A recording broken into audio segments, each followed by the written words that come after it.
Antique Online. Antique Online. Antique Online. Ma'am, live na po tayo ma'am sa buong lalawigan ng Antique at sa buong mundo. Of course, via US stream. Sa inyo pagbati po sa mga kababayan natin, Ma'am Leonor. Maayo gud nga afternoon sa inyo nga tanan. Kapit pa sa mga taga-Antique.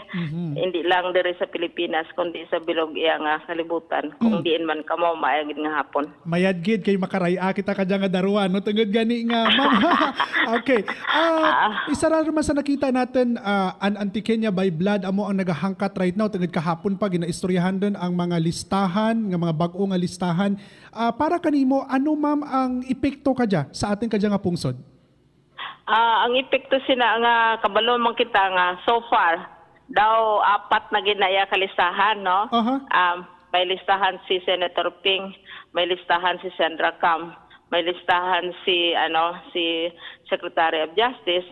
Kagkaron gin admit yan ni President Pinoy nga nakakita siya sang duha ka listahan. So may ara man siya nga listahan. So ang epekto sini ga-increase niya sa mga spekulasyon, mga guessing game.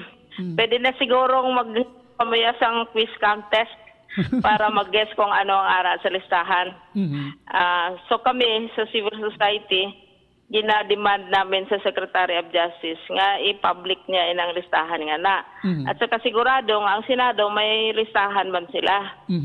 So there are lists and lists pero the public does not know what are the contents. So they guess. Saka the innocent are speculated to be in the list and the guilty probably are not in the list. So to clear things once and for all, and so those who are in the list can defend themselves. Mabuti pa ilabas na yan kay perti nagkadamo ang version sang list nga na. Only last week may nakaistorya man ako nga leading senior official sa ating legislature.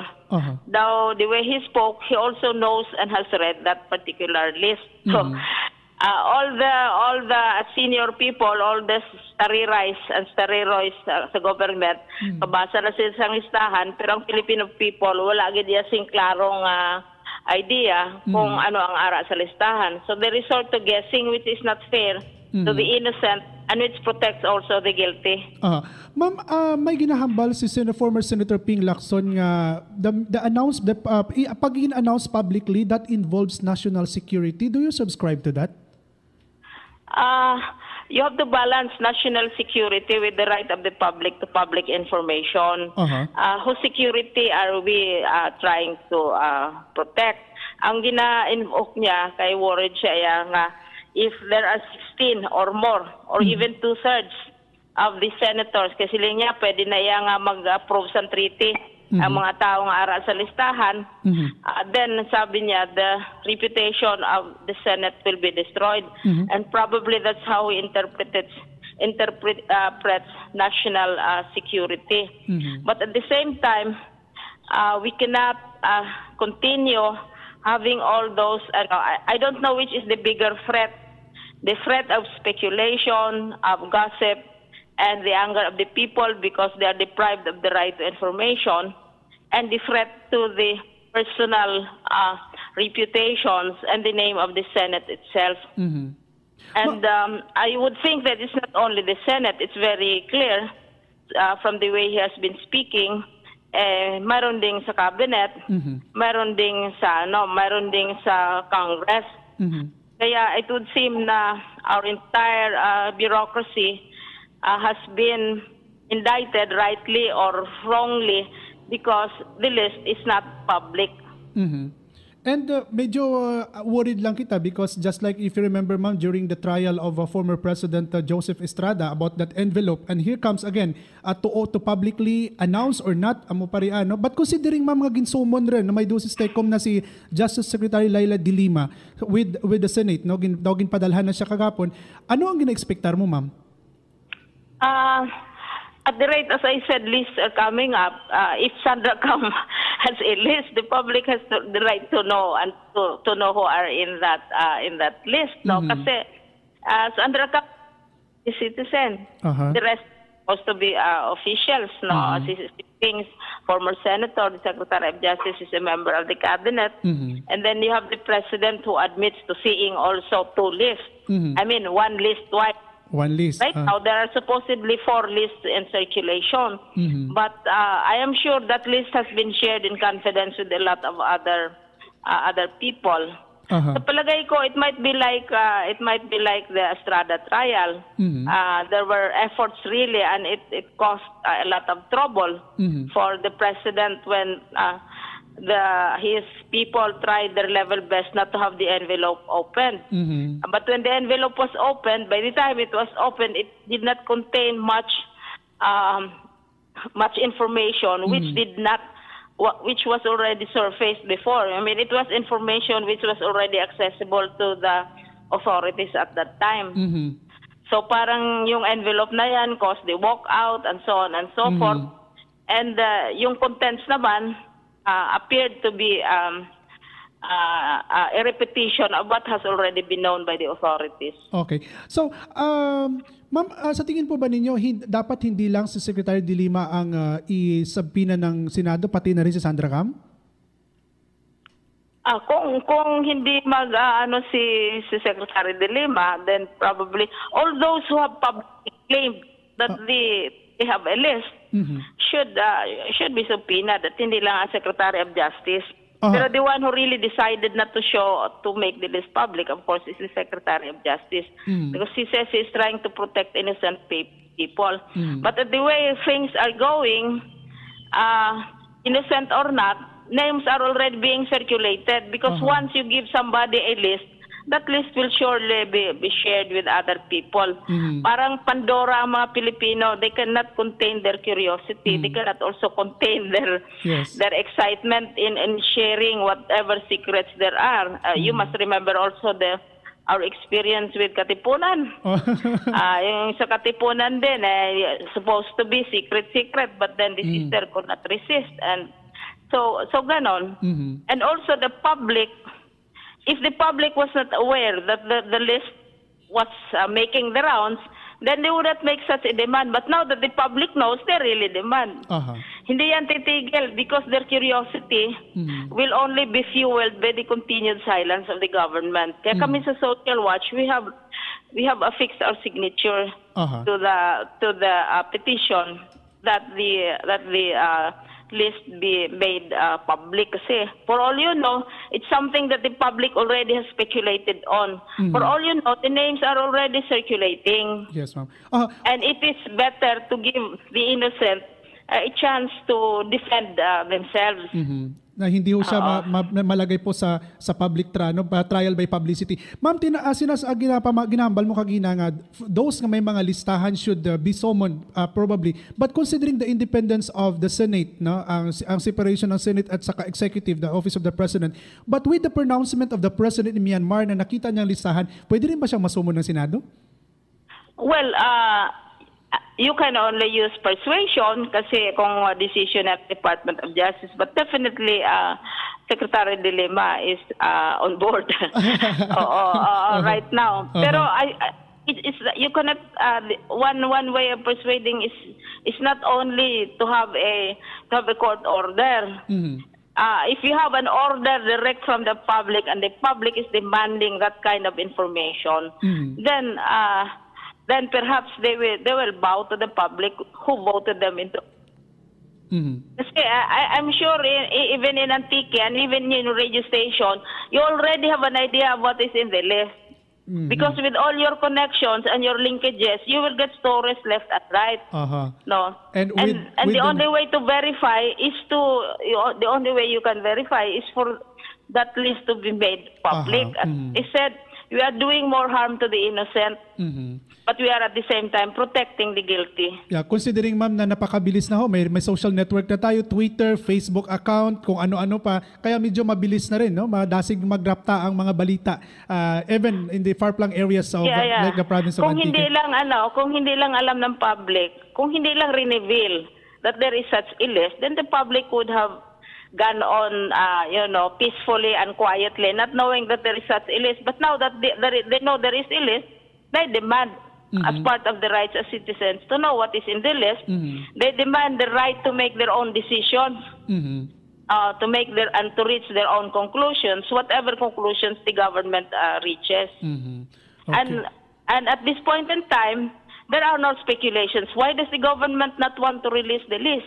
Now, Ping says, and I appreciate his views, that the reputation, the honor, and the security of the Senate is at stake. But could it also be on the part of the executive, the reputation, the honor of individual and leading officials is also at stake, not just the honor of the Senate. And the sincere effort is to protect them. But their names are already banded around in coffee shops. Even in talk shows, they're described. And if you will read today's newspapers, there are descriptions already of who these people are. And some people are already making denials. Yeah, like Senator Santiago. Senator Santiago Very jumped vocal. the gun 2 weeks ago, and she already announced that she believes he is in the list. So we have to know whether she is really there or not, but that is what she said. For all you know, she has seen it. She has already jumped the gun. And then you have 2 cabinet secretaries who are already also defending themselves. So might as well make that public and give the citizens their due. So on your part, ma'am, considering may nagapanguna ka mo sa mga panawagan ngayon, you'll be monitoring the moment nga mag-appear si Justice Secretary Leila de Lima sa Senado? Of course, we monitor not only Justice de Lima, we're monitoring the governance of this present administration, as well as the past administration. Hindi kami namimili. Yes, so of course we are monitoring, but at the same time we are monitoring the budget. Malaki yan because you're spending so much airtime, so much consultations, and so on and so forth for something which the public has already probably decided on. And much more nga duro ang mga challenges pang inapangatubang kang pungsod natin, the climate change, of course, no, ang rehabilitation ka mga biktima kang Yolanda, nakatutok raman kita sa amo kadya nga maiskandalo sa atin kadya nga pungsod. Yes, and I would like to also emphasize na the one of the most serious problems which has surfaced only lately, of course, is unemployment. Our unemployment is rising in spite of all the headlines about the upgrade in credit ratings. Kasi it's not only a question of economic growth, it is a question of how the growth is distributed. So you have a growing, and you know that yourself. You are in the province, you are in Antique, you know the extent of the joblessness in Antique. You just pass by along the national road and you will see a lot of idle people sitting by the streets. You will see students who are crowding in Manila to come to get jobs. And that is a very serious problem. Government should concentrate on using the budget as an instrumentality for creating jobs. See what is happening in Antique is happening everywhere else. And everyone is going to Manila. Gusto nila magpailalim sa kuko ng liwanag ng Maynila na probably Maynila cannot also absorb them and give them the jobs that they are longing for. Yes, ma'am. Okay, ma'am, considering nga dati ikaw nga ang National Treasurer kang pungsod, nagapati ikaw nga kung mangin manami ang resulta kang diyang mga exposés against sa pang-abuso kang pundo kang gobyerno, mangin way diyang nga masabatran ang mga kinanglanan natin, ang mga financial constraints ang atin kadyang nga pungsod? It will lead to reforms, yung genuine reforms, and the people will speak in 2016. It is the duty of media to keep on reminding the electorate that these are the people who are supposedly in the list. These are the people who are being accused of wrongdoing and so on. These are the people who are not in the list but also are guilty. At dako gid ang role sang media at sang civil society. Kasi 2016 coming, that's why everybody is very angry. That's why everybody is trying to be as silent as a clam. But the pressure is building, the interest is building, and we should encourage our people to choose leaders who are still untainted or to elect new leaders who are untainted. So kung sa'yo dun, ma'am, nga pagbantay ka, may spiraling effect niya if the people in the central, of course, sa Imperial Manila, nagalantaw kang hulag kang atin ka dyan, mga national leaders, it follows nga sa mga kaprobinsyanan, dapat mangin vigilant man ang atin mga tao sa paglantaw man mismo, kanda ka dyan nga mga local leaders. Question is, okay. Hello? Yeah, ma'am, naputol po ang line. Okay. Ma'am, ang ginapamangkot to kaina, ang ginahambaw kaina nga, riyan nangin aktibo rin ang mga katawan sa Manila sa paglantaw kang atin kadya nga mga national leaders. Pero sa imo sa ginahambal na speaking of 2016, nagakadapat bala nga bisan sa lokal nga level dapat mangin vigilant rin man ang atin mga pumuluyo sa paglantaw ka ng mga leaders. Oh yes, hindi lamang sa national, kundi sa local as well. Abi mo, ang citizens, if they are really interested and curious, pati civil society, all local government units are required to submit at least 18 financial reports. This is a DILG requirement. And put it on their websites or in places of visibility, not behind the doors of the comfort room or whatever, pero in publicly visible places. It's mga statements na ito. Kaya kami sa Social Watch, we are teaching citizens groups how to read financial statements and what to look for to mga ratio, so they will know whether the government, their own local government, is financially responsible or not. You were talking about if people in the urban areas are very aware of what is happening, then ang duty, we in the provinces, ang civil society at ang media kadako gid sang role nila. Kasi at the end of the day, the votes which pour in and make corrupt officials win come from the provinces, and we have to recognize that. The biggest votes come from the so-called, ano ba yung ilang provinces ba yun, na napakaraming voters na wholesale ang bilihan. And you people in media, you know that. And the informed people in the provinces also know that. So, malayo pang eleksyon, hindi naman malayo, malapit-lapit na, dapat we should already help in educating our voters. Kasi nagbo-voter education tayo 6 months before the election. It does not sink into the heads of our people. Voter education should already start now. Yes, ma'am. And I hope, ma'am, may matimbang na gid ako sa Antique because ang Hot FM Bugaso bisan community radio lang kami. We are now having this kind of voters education road to 2016, and very striking point, ma'am, ang ginahambal mo nga the people should know kung paano gina-utilize ang ating kadya nga fund. Siguro ako natin sa Antique, ma'am, gamay-gamay nga mga tao ang naka-intindi kung paano gina-utilize ang mga pundo sa local government unit. Yeah, una, lantawon ninyo, you examine the financial statements. Tsaka, for example, you will know how Antique stands with the rest of the provinces in the country. You will know the ranking of Antique. If you are interested in one particular town, then you will know the ranking of that town in relation to the others.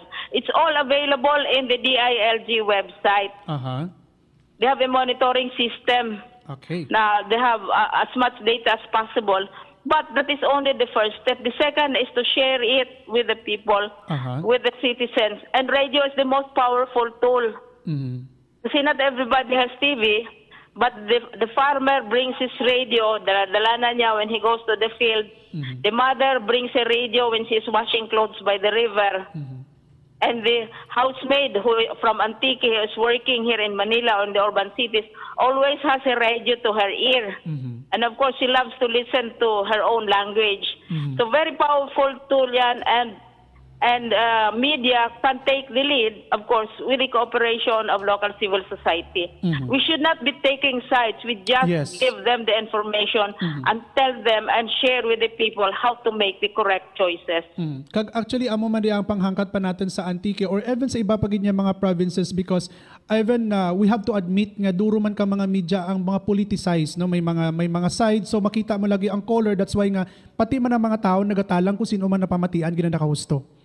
But at the end of the day, they will vote for the one who gives them a free ride and a free lunch to the polling center. And perhaps a few 100 pesos pambili naman ng bigas o pambili ng school supplies. So, dapat, that has to be harder work.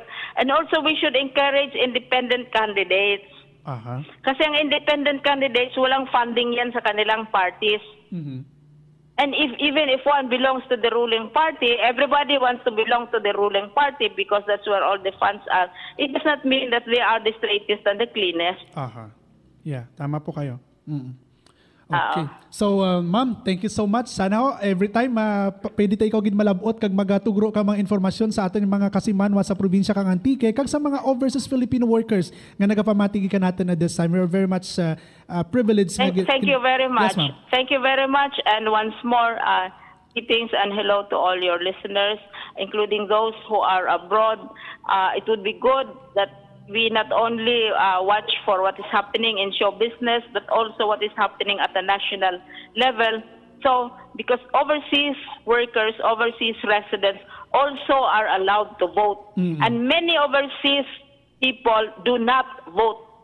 Percentage of voting is very low. But they are also very well informed. So, get ready to learn more about the country, to learn more about the local government, and vote independently. Okay. So, thank you so much, ma'am. God bless.